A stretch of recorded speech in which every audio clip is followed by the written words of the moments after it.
ರಾಜ್ಯದಲ್ಲೇ ಮೊದಲ ಹಕ್ಕಿ ಜ್ವರ ಚಿಕ್ಕಬಳ್ಳಾಪುರದಲ್ಲಿ ದೃಢವಾಗಿತ್ತು. ಹಾಗಾಗಿ ಜಿಲ್ಲಾಡಳಿತ ವರದಹಳ್ಳಿ ಗ್ರಾಮದಲ್ಲಿ ಸಾಕಷ್ಟು ಮುಂಜಾಗ್ರತಾ ಕ್ರಮಗಳನ್ನು ಕೈಗೊಂಡಿದೆ. ಆದರೆ ವರದಹಳ್ಳಿ ಹಕ್ಕಿ ಜ್ವರ ಮಾಸುವ ಮುನ್ನವೇ ಈಗ ಚಿಕ್ಕಬಳ್ಳಾಪುರ ನಗರದಲ್ಲೇ ನಾಟಿ ಕೋಳಿಗಳ ಸಾವಾಗಿದೆ. ಇದರಿಂದ ಮತ್ತೆ ಹಕ್ಕಿ ಜ್ವರದ ಆತಂಕ ಕಾಡತೊಡಗಿದ್ದು, ಇದರ ಡೀಟೇಲ್ಸ್ ಇಲ್ಲಿದೆ. ಚಿಕ್ಕಬಳ್ಳಾಪುರದಲ್ಲಿ ಮತ್ತೆ ಹಕ್ಕಿ ಜ್ವರದ ಆತಂಕ.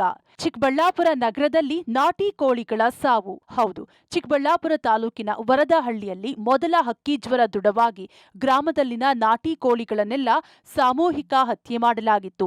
ಗ್ರಾಮದಲ್ಲಿ ಈಗಲೂ ಹಕ್ಕಿ ಜ್ವರ ಬಾರದಂತೆ ಕಟ್ಟೆಚ್ಚರ ವಹಿಸಲಾಗಿದೆ. ಚಿಕ್ಕಬಳ್ಳಾಪುರ ಜಿಲ್ಲಾಡಳಿತ ಇಡೀ ಜಿಲ್ಲೆಯಾದ್ಯಂತ ಮತ್ತೆ ಹಕ್ಕಿ ಜ್ವರ ಬಾರದಂತೆ ಮುಂಜಾಗ್ರತಾ ಕ್ರಮಗಳನ್ನು ಮುಂದುವರೆಸಿದೆ.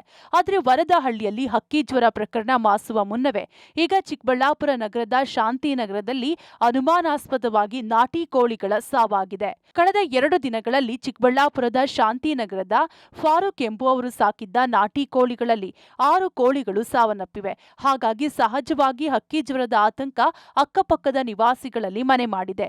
ಮಾಹಿತಿ ಮೇರೆಗೆ ಸ್ಥಳಕ್ಕೆ ಪಶು ವೈದ್ಯಾಧಿಕಾರಿಗಳ ತಂಡ ಸಹ ಭೇಟಿ ನೀಡಿ ಪರಿಶೀಲನೆ ನಡೆಸಿದ್ದಾರೆ. ಇದು ಹಕ್ಕಿ ಜ್ವರ ಅಂತ ಆತಂಕ ಇದೆ. ಬೆಳಿಗ್ಗೆ 4 ಕೋಳಿ ಸತ್ತಿರೋದ್ರಿಂದ ನಮಗೆ ಚಿಕ್ಕ ಮಕ್ಕಳಿದ್ದಾರೆ, ನಾವು ಓಡಾಡ್ತೀವಿ, ಹಕ್ಕಿ ಜ್ವರ ಬರುತ್ತೆ ಅಂದ್ಬಿಟ್ಟು ನಮಗೆ ಭಯ ಇದೆ. ಬೆಳಿಗ್ಗೆ ಅದು ಅನ್ಎಕ್ಸ್ಪೆಕ್ಟೆಡ್ ಆಗಿ ಸತ್ತಿತ್ತು. ಬೆಳಿಗ್ಗೆ ನೋಡಿದ್ರಿಂದ ನಾವು ಇನ್ಫಾರ್ಮ್ ಮಾಡಿದ್ವಿ ಈ ತರ ಸತ್ತಿದೆ ಅಂತ. ನಗರಸಭೆ ಅವ್ರಿಗೆ ಕಂಪ್ಲೇಂಟ್ ಮಾಡಿ ಎಲ್ಲ ಸ್ಯಾನಿಟೈಸರ್ ಮಾಡಿಸ್ಬೇಕು, ಎಲ್ಲ ಕ್ಲೀನ್ ಮಾಡಿಸ್ಬಿಟ್ಟು ನೀಟಾಗಿ ಮನೆ ಹತ್ರ ಇಡಬೇಕು. ಕೋಳಿಗಳ ಸಾವಿನ ಮಾಹಿತಿ ತಿಳಿದು ಚಿಕ್ಕಬಳ್ಳಾಪುರ ತಾಲೂಕು ಆಡಳಿತದ ಅಧಿಕಾರಿಗಳು ಹಾಗೂ ಪಶು ವೈದ್ಯ ಸೇವಾ ಇಲಾಖೆಯ ಎಡಿ ರಮೇಶ್ ಸೇರಿ ಸಿಬ್ಬಂದಿ ಜೊತೆಗೂಡಿ ಮನೆ ಬಳಿ ಆಗಮಿಸಿ ಪರಿಶೀಲನೆ ನಡೆಸಿದ್ರು.